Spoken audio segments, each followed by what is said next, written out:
Ladies and gentlemen of the press, thank you for being with us. And today we've had the opportunity to listen to the presentation of the opposition group and the Whole-Out group. We were expecting the presentation of the opposition and the Whole-Out groups to be a response to the presentation of the government yesterday, or to the framework that was given by the mediation to both of us in December. However, what we got today was a statement that was not really related to any of the two documents, either the document presentation of the government of the Republic of South Sudan or the mediation framework. What we got was a justification on why the parties that are called non-signatories did not sign the agreement on the resolution of conflict in the Republic of South Sudan in 2018.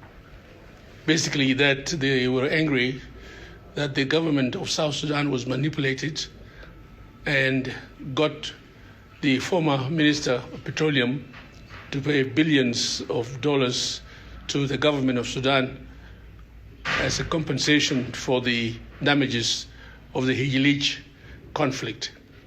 But also that the government of Sudan has wanted to force the government of South Sudan to sign the Khartoum peace agreement, and because the former negotiator resisted, instead he was replaced, and another negotiator whose name I refrain to mention was put in order to sabotage and subvert the SPLM-IO, the SPLM-IG, and the SPLM North.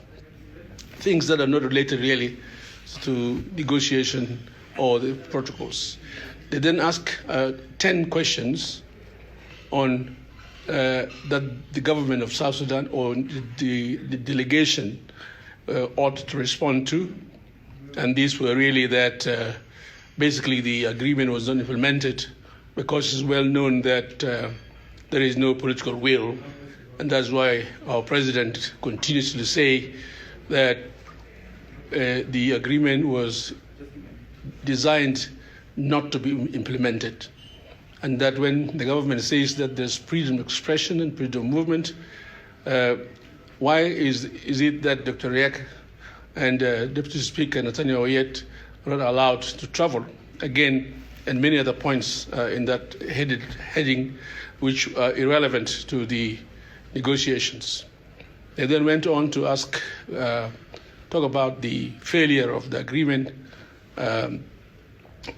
because, of course, there's no political will, and that the reason why now Tumaini is important, Tumaini is important, is in order to take over the provisions of the R-axis that are not implemented or that are ongoing, because it is the only sure framework that will ensure that the agreement is implemented. So they built that in order to justify that the Tumaini must be a standalone agreement and that the 8 protocols will stay as they are, including the structures that are contradictory and in fact divergent to the R-axis, that namely that the National Leadership Council, the National Implementation Oversight Commission, the Security Sector Reform and Oversight Commission, the Governance Commission, and the leadership, the panel, the high panel, should be in place.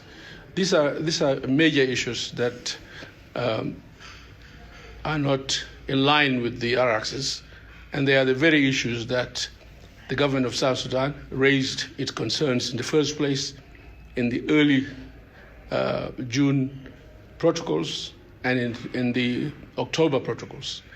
So what the opposition has presented is totally out of tune with the expected response to the 8 protocols and the position of the government in that respect. What we have now done is to take away the document and study it, and we may then come and respond to them accordingly on Saturday morning. So that's what transpired. We were expecting a response to our presentation and or the framework given by the mediation in December 2024, but unfortunately we got reasons for why the non-signatory did not sign. Then we have questions as to why that government must respond to. We have justification and the reasons why the RSS failed, and justification to Tumaini, and then concluding that the Tumaini must be a standalone agreement with 8 protocols and the structures that they created, taking over only the provisions that they say we have failed to implement, and that's what they intend to do. We are not saying Tumaini or ARC should be attached to Tumaini. It's the opposite. The agreement called Revitalized Agreement on the Resolution Conference of Parliament of Sudan is too comprehensive. It has structures of government. It has programs defined in the agreement. It has maintained peace in the country for 6 years. There is no relevance to relate the suffering of the people of South Sudan to the implementation of the agreement. There is no conflict in the Republic of South Sudan. There is no fighting between the parties, major parties. The SSPDF, the IO, and other groups that are in the R-axis are not fighting among themselves. The skirmishes that we used to witness and encounter by the NAS have substantially diminished. So this political manipulation of the suffering of the people of South Sudan in relation to the R-axis is political.